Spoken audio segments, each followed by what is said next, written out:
Hello, hello, hello, and welcome back to my channel for those of you all who are tuning in live. My name is Michelle, aka the Ignited Teacher, and what I do on this channel is I help math teachers, math interventionists, people who want to close learning gaps um, by providing them with tips that I've tried in my classroom and research based and evidence based strategies that can be used in your classroom as early as the next day.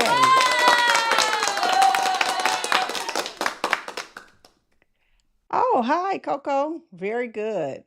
Um, thank you for tuning in. If you're watching live or even if you're watching on the replay, comment and leave. Hold on. I'm trying to do several things at one time. Tell us where you are tuning in from and what grade level you teach or who you support in the comments section. So, before we get started, I want to give you all a little update on what's going on with me and my business and the content that I'm putting out. So, as you know, um, teaching is fluid. It changes and things happen. So, what I've done is I brought in this part.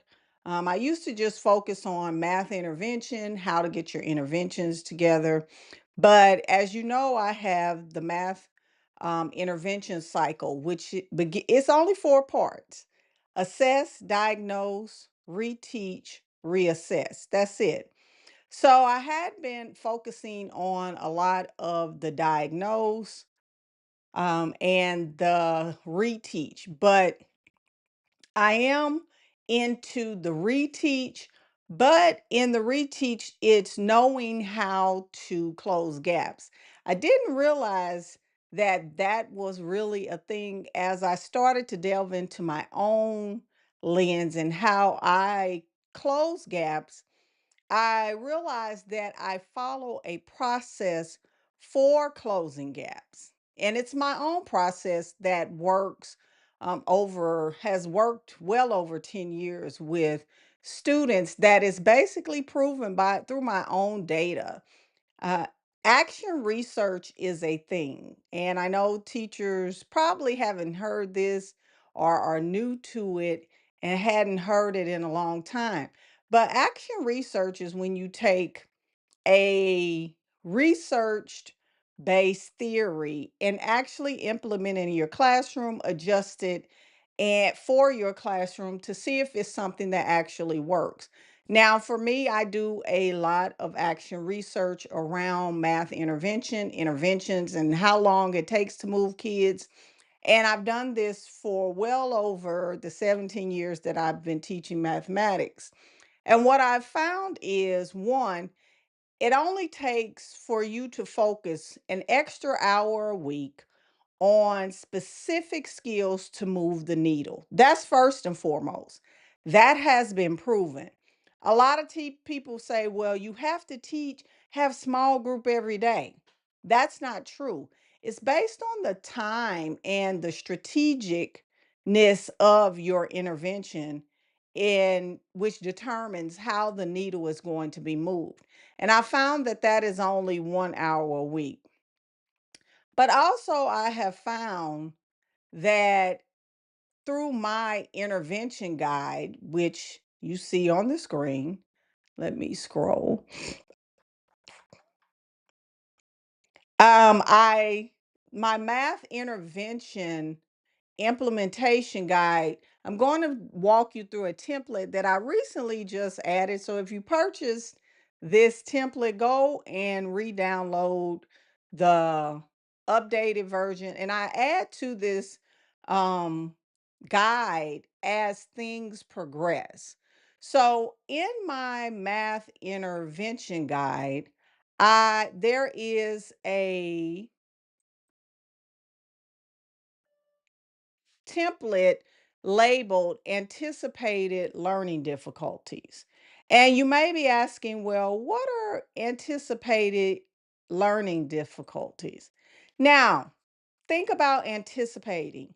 What do you think the students are going to struggle with? Or it may be you just know the skill and you just got in this class and you really don't know what they're going to struggle with, but you have an overarching idea. So, what I did is I took a fraction student expectation from fifth grade and unpacked it, and I identified the learning gaps. So that's what we're going to focus on today is the anticipated learning difficulties.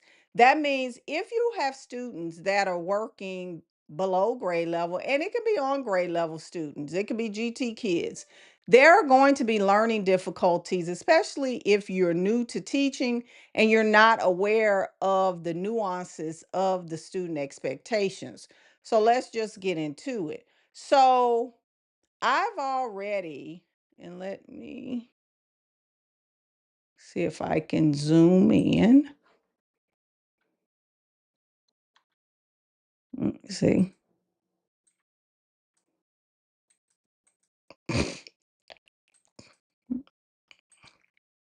I'm going to zoom in on this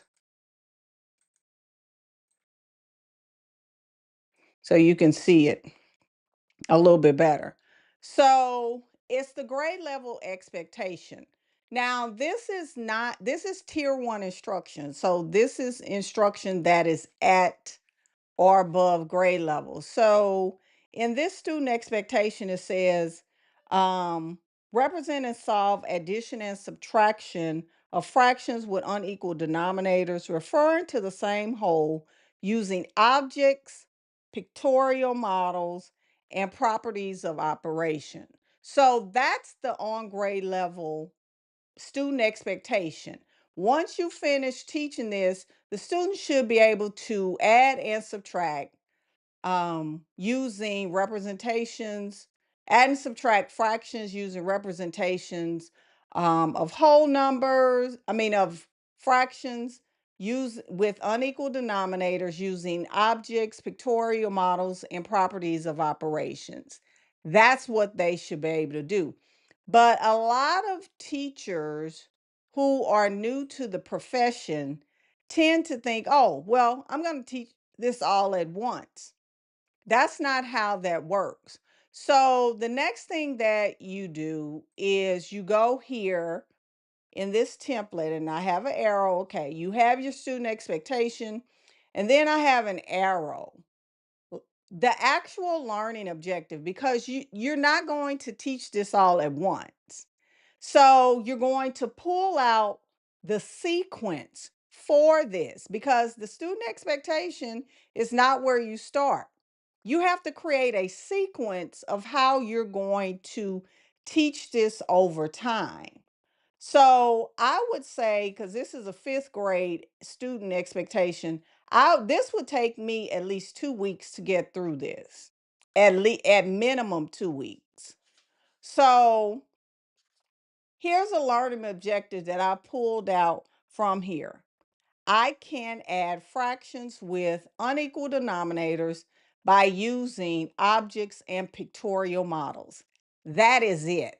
This is so different from this because you're focusing on the addition with the supports and the verb that's in the learning expectation, in the grade level expectation. Now, I generally would teach this over the course of 2 days.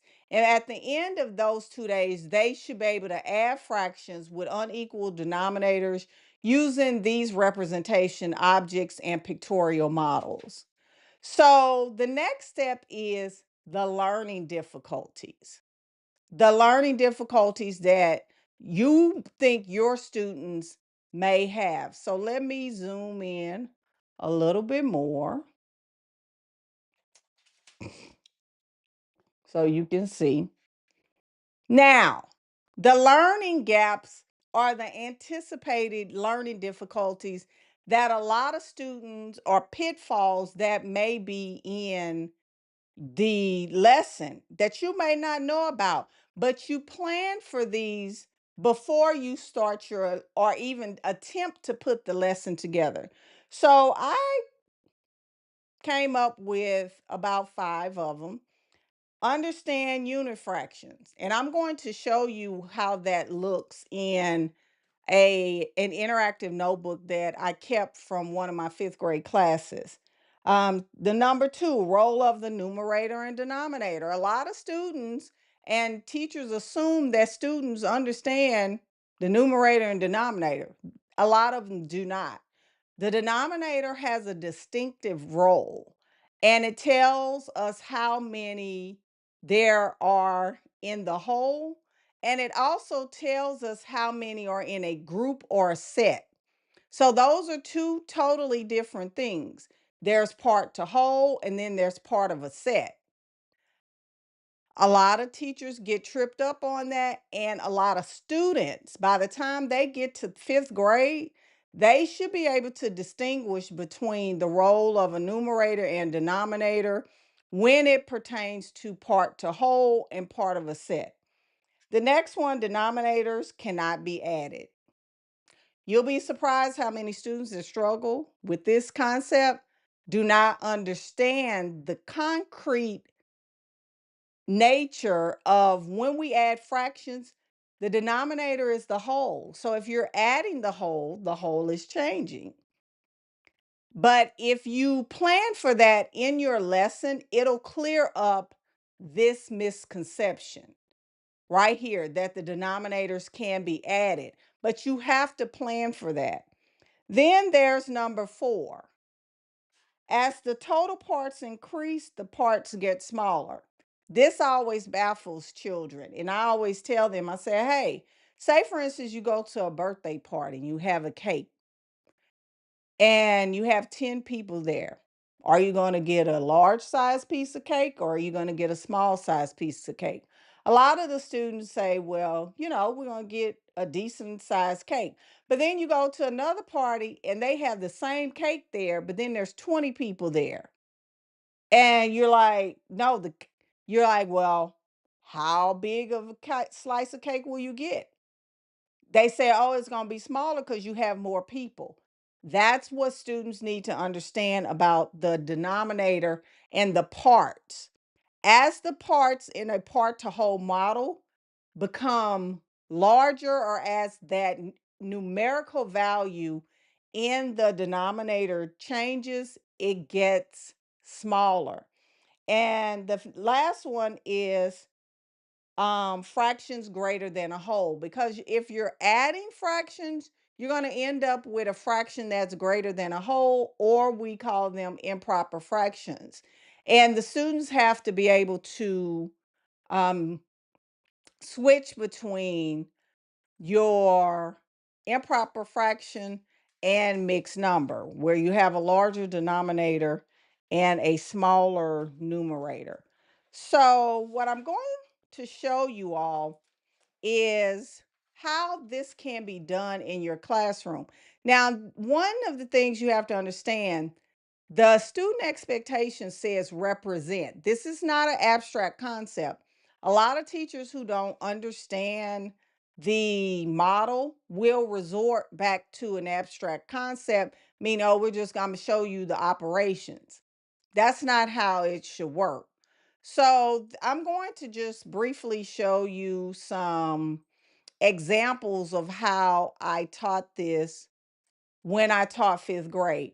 Now, the first misconception or learning difficulty that I said was understanding unit fractions. Because this is 5th grade, there were 3 different models that I showed them. I showed them 1/5, 1/5, 1/5. And remember, I said if you know that your students don't understand that a denominator cannot be added, that can be cleared up here. Because what you can specifically say is, hey, what happens to the denominator? You can have the kids talk about it, and they should notice that the denominator stays the same. Well, then you say why. And we know that the reason why, because the denominator, which you're clearing up that other misconception, is 5. And the denominator, the role of the denominator is to tell us in a part to whole model how many parts there are in all. So if you add the denominator, what are you essentially changing is the total parts in the fraction, and the fraction is not the same. So down here, I gave them definitions because I write in math, especially for fifth graders. Even my third graders write. And I gave them different ways. So you have 3/5 plus 2/5, and you can come up with 5/5. Also, this may be a misconception for students as well. When the numerator and denominator are the same, it's one whole. That's another thing that you may have to clear up. I've seen students that struggle with it, and the last one was 4/5 and 1/5. So you have to go back to the decomposing of the fractions to get them to understand these unit fractions.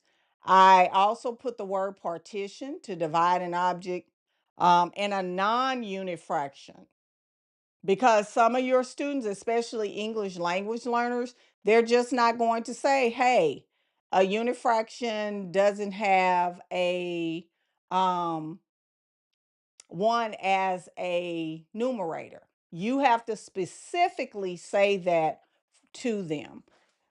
So here's another way. Let me turn this over. Remember, I said if you're adding fractions, one of the anticipated learning difficulties is that your students may not understand or know how to convert improper fractions to mixed numbers. Using a strip diagram, I did this one way.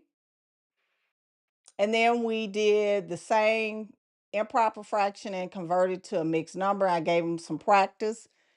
That's one way. But I also, for my students that struggled, sometimes you have to revert back to your circle models and the fraction wheels, because sometimes this works best with kids.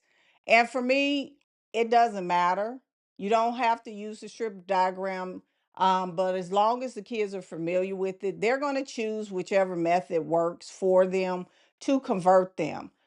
This was rather easy once the students understood that unit fraction. Um, and I taught them, I went back to the number bond. As you can see, that is an anchor for a lot of students because a lot of them are already familiar with the number bonds. This may be foreign to them, but I went back to the number bonds because they understood this from second and third grade, or in first grade if they were doing it. So this was easier to make the jump and close that gap really quickly because I used this. Those are two different ways, and it depends on your students. So I hope I didn't blow your mind, because sometimes that happens. It's a lot of information in a short amount of time, and this is only a 30-minute segment. But guess what? If you need more support with this, you can, let me see if it's going to pull up. Uh, Hold on. There it is. You can join my Gap Closers membership. It's a beta membership. That means that I'm putting it together. I have about 13 teachers in here right now, and it's a beta membership for teachers who are trying to figure it out and need support with closing gaps, just like I showed you today. And if the link is in the The YouTube section of my video is gap closers, and it's affordable. It's only $7 a month. Why do you need to join? Improve your teaching skills, deliver impactful lessons, boost student success, and it saves you time, and you can advance your career on these type it on knowing how to close gaps, because in the day and age of post pandemic, students are coming with a lot of learning gaps. In the day and age of a high emerging bilingual population, you're going to have to know how to close learning gaps. And even if you have higher achievers, there are going to be gaps there too. So you can't get away from one of the things that I have done well in my career and has helped me to become one of those teachers that are sought after, and one of those teachers that administrators say that, oh, you don't have to bother her because we know that she's going to do what she needs to do to get the kids there. Oh, or she knows how to close those gaps with those kids. You know, it's about strategicness. And I'm going to be honest with you, they're not teaching that in schools anymore. They're just not. So if you're interested in joining my beta group, you can get the link from my YouTube channel underneath the video, and I'm going to put in the comment section as well. But thank you all for tuning in to my live stream. And I'll see you all either in my next video. If you're in Gap Closers or the Math Intervention Academy, I will see you there. Thank you. Have an awesome Sunday. Bye bye.